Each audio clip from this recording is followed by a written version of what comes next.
Amahoro y'Imana kuri mwese bakunzi b'ihiganiro warubizi. Nkuko bisanzwe muri higaniro tubayagira ku bantu bamwe bamwe bagiye bandikisha amateka maze bakamenyekana ahana hariya bivanye n'ico bakoze. Uyu munsi tukaba turi mu gihe ca kabiri aho tubayagira ku buzima bwa Nelson Mandela batazira Madiba. Mu higaniro giheruka ahanini twaravye ivyamuranze mu buto bwiwe kuva kivuka. Uyu munsi naho reka turabe ubuzima bwiwe bwa politike na cane uko yabayeho imyaka 27 yamaze ari mu ibohero.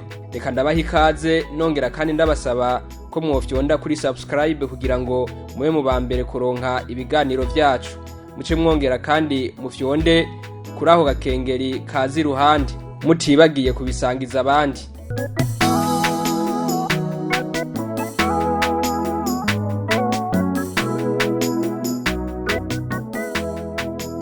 Nkuko twabivuze ahaheruka, Nelson Mandela yaragiye mu vya politike. Vyatumye mbere abo mukuru w'igihugu ca Afrika y'Epfo kuva mu mwaka w'1994 gushika mu mwaka w'1999. Nukuvuga ikiringo kimwe gusa c'imyaka 5. Aha akaba hari nyuma y'imyaka 27 yamaze ari mu gasho kuva mu mwaka w'1964 gushika muri ruhuma umwaka w'1990. Nelson Mandela batazira Madiba yinjiye mu mugambwe ANC Congrès National Africain muri myandagaro umwaka w'1943. Ico gihe umugambwe watwagwa n'uwitwa Alfred Bitini Zuma yawurongoye kuva mu mwaka w'1940 kugeza mu mwaka w'1949. Nyuma y'imyaka igera ku 10 ANC ikorera mu kinyegero nukuvuga kuva mu mwaka w'1930. Bimwe mu vyatumye Madiba aja muri politike kwari ugushaka kwifatanya n'abandi banyafrika y'Epfo kwiyamiriza akarenganyo k'abazungu bari biharije urubuga rwa politike muri ico gihugu. Ikindi kwari uko yashaka kugwanya amacakubiri afatiye ku rukoba apartheid yari yarabaye ndanse muri ico gihugu. Ivyo vyose rero nivyo Mandela yashaka kugwanya, kandi ivyumviro vyiwe n'abandi birabure barabitahuye ndetse n'amakungu aramushigikira. Madiba yarerekanye umutima rugabo inyuma y'imyaka 27 ari mu ibohero, maze agasohoka agifise umutima wo gukunda igihugu gushikaho abo mukuru w'igihugu. Mandela yahagariswe mu mwaka w'1962. Yafashwe ku itegeko ry'ubutegetsi bwa Afrika y'Epfo bwari bwihaye intumbero yo kwigiza inyuma abirabure bo muri Afrika y'Epfo bagirizwa gushaka guhungabanya ubutegetsi muri ico gihugu. Urubanza rwa Mandela rwaciwe muri myandagaro umwaka w'1964 Livonia muri Afrika y'Epfo. Yaciriwe igihano cyo gufungwa ubuzima bwiwe bwose, peine à perpétuité. Mandela yatangwe gufungirwa i Robben Island kuva muri ruheshi umwaka w'1964 gushika muri ndamukiza umwaka w'1982.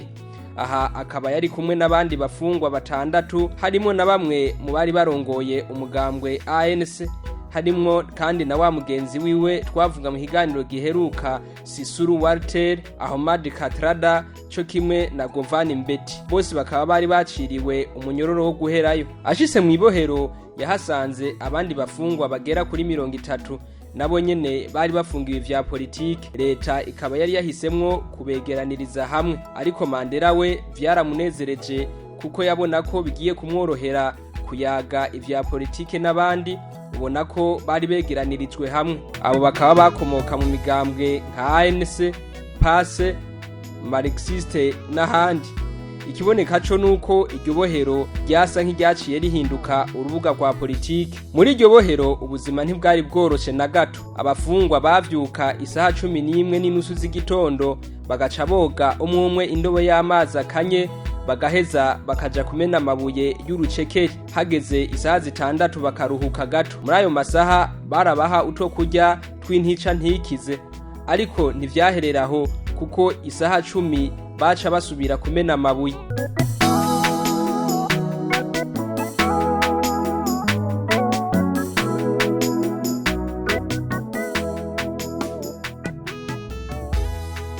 Muri Nzero umwaka w'igihumbi kimwe amajana 1965 abafungwa baca babajana kubakoresha ahantu mu vy'ubutare, aho naho ngo hari hashushe cyane n'umuco waho waramena amaso, vyasaba ko bambara amarori akinga imishwarara y'izuba, ariko kugira ngo bayaronke vyatwaye imyaka 3, mu gihe bamwe muri bo harimwo na Madiba bari bamaze kugwara amaso, bagiye kuronka gahengwe inyuma y'inguvu z'amakungu na cane umuryango utabara imbabare Croix Rouge mu mwaka w'igihumbi kimwe amajana 1971, inyuma yaho bahereye itegeko i Pretoria Colonel Willie Williams kugira ngo borohereze abafungwa bivanye n'ubuzima bugoye bari babayemo.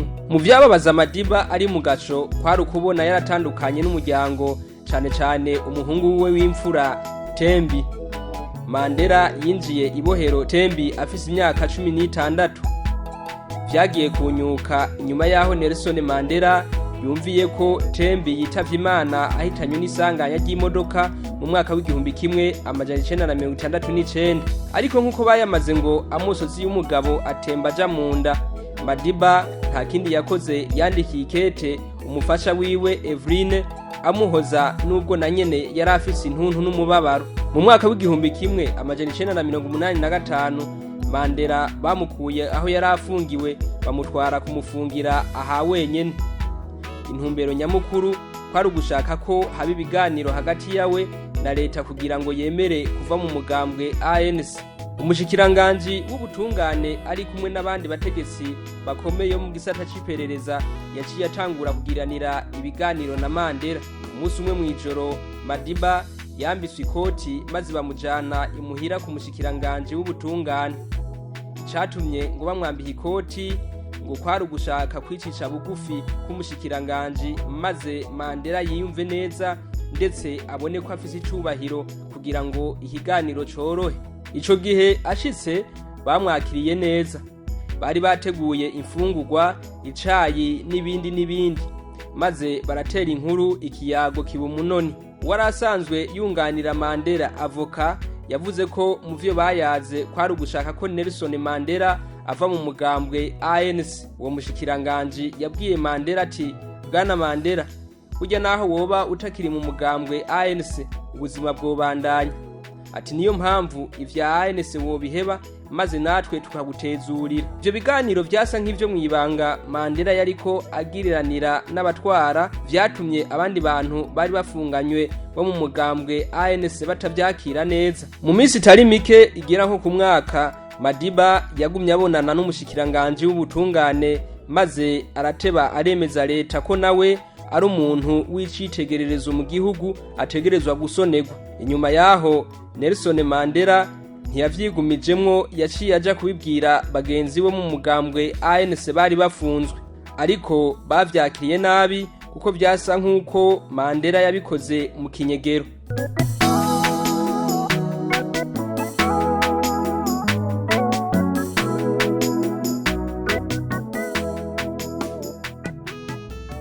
Umwe muri bo Aromere yaragize ico avuga kuri ivyo Mandela yakoze. Yagize ati, ndugure twamugina. Nivyo yarateye intambwe, ariko natwe ntabyo twigeze tumenya, ntiyigeze adusaba ko twobikorera hamwe. Ni nayo mpamvu twavyakiriye ugutandukanye, ntitubibona kumwe. Naje ku ruhande rwanje navyakiriye nabi, ndugaye twamugina. Suwo gusa n'abandi bagira bati ntivyumvikana uhugene Mandela yoca ku ruhande akagenda kugiriranira ibiganiro na leta natwe tutabizi. Ariko uwamwunganira mu vy'amategeko avoka yagize ati, nivyo Mandela bamutwaye aha wenyene kugira ngo barabe ko bomugondoza, atariko nawe yarihagazeko. Ntawovuga ko Mandela yakoreshejwe. Eka numwe mu bari bazi Mandela yavuze ati, nta gitangaza kuko Mandela n'umuntu yarasanzwe afata ingingo canke agakora ibintu atawarinze kubaza. Ati kuva na kera narindi muri ANC niko yarameze. Ati rero ivyo ntaco bitwaye, ntawo bimuhora. Umwe Aromere nawe nyene mu nyuma yaraguye aragaruka, arumva ko Mandela ataguhemuka yagize, kuko yagize ati, ndugure twamugina. Ku vy'ukuri Madiba yavuze neza, ati mutegerezwa kuyaga n'abarongoye umugambwe ANC, biteho kandi mufungure abafungiwe ivya politike, ndugaye twamugina. Kw'igenekerezo rya 11 mu kakaro umwaka w'igihumbi kimwe amajana 1988 wari umunsi wo guhimbaza imyaka 70 y'amavuka ya Nelson Mandela. Aha mwomenya ko iyo hari isabukuru ya Mandela baca bayifata nk'uko ari umunsi mukuru w'igihugu, kuko ari we yari yagwanije ivangurwa rifatiye ku rukoba apartheid muri Afrika y'Epfo. Kuri iyo tariki imbereho baboneyeho akajyaho gusaba ko Mandela arekugwa. Ku kibuga cy'Iwembley mu Bwongereza ahabereye uwo munsi mukuru, abantu bari bakubise harazima. Aha mwomenya ko wabereye i Londres, kuko leta ya Afrika y'Epfo yari yakubise ruraturika ko uwo munsi mukuru utabera i Pretoria. Inyuma yaho gato Mandela acagwara igituntu. Leta imaze kuvyumva vyarabateye ubwoba, kuko babona ko Mandela ahavagwa mu ibohero, baca bamungururiza mu rindi bohero. Hoho hakaba hari hameze neza, vyari nk'ibiro. Mugabo hari umuntu yarahacunze gushika naho umuntu agiye kumuraba ivyo bavugana yategerezwa kubikurikiranira hagufi, bibaye ngombwa akanavyumviriza. Ndetse muri iyo nzu hari ivyuma bifata amajwi vy'ivyo yaba yaganiriye n'uwari wese yaje kumuraba. Ariko kuba yungururijwe aho hantu vyaramufashije, kuko umuryango wiwe, umupfasoni n'abana baraza kumuraba bakabona navyoroshe. Umupfasoni wiwe we vyari vyemerewe ko ashobora kuharara. Muri uwo mwaka nyene w'igihumbi kimwe amajana 1988 umuhungu w'umwirabure yahora ari muri politike yarishwe ahogwa kuba atanga amakuru mu gipolisi c'igendereza.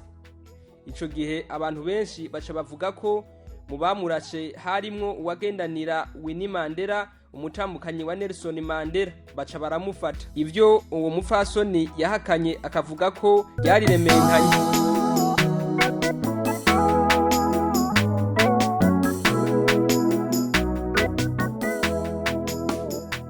Mu nyuma niho Mukamandela bahavuye bamwagiriza kwifatanya n'abagandaguye uwo muhungu, maze bamucira umunyororo w'imyaka 6. Mu nyuma yarunguruje urubanza baca bamucira umunyororo w'imyaka 2 gusa. Ivyo byose nivyaza kubabaza Mandela, iruhande yuko mu mugambwe ANC bamufata nk'uko yabahemukiye bivuye kuri vya biganiro yagiriranira n'umushikiranganje w'ubutungane. Muri Myandagaro mu mwaka w'igihumbi kimwe amajana 1989 haca haza uwundi mukuru w'igihugu Frederick Clerk. Uyu nawe akaba ari nawe yabaye umukuru w'igihugu wa nyuma w'umuzungu muri Afrika y'Epfo. Agishika yavuga ko adashaka kuyaga n'umugambwe ANC. Yasigura ko umugambwe ANC ari uw'abagumutsi, ariko mu ijambo ryiwe umunsi wo kwimikwa yavuze ko ashaka imihinduka mu gihugu. Bidatevye imvugo yajanye n'ingiro, kuko ibiganiro hagati yawe n'umugambwe ANC vyarabandanije, ariko ntivyabaye nka bimwe vya Mandela, kuko muri ico gihe abajejwe ivyo kumenyesha amakuru mu mugambwe babikurikiranira hagufi. Aha twavuga nka Thabo Mbeki ariwe yararongoye igisata cyo kumenyesha amakuru mu mugambwe ANC.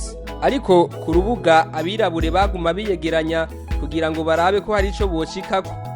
Bidatevye muri Ndamukiza umwaka w'igihumbi kimwe amajana 1990 umukuru w'igihugu Frederick abwira inama nshinga amateka ko leta yafashe ingingo yo kurekura Nelson Mandela atakirinze gusabwa.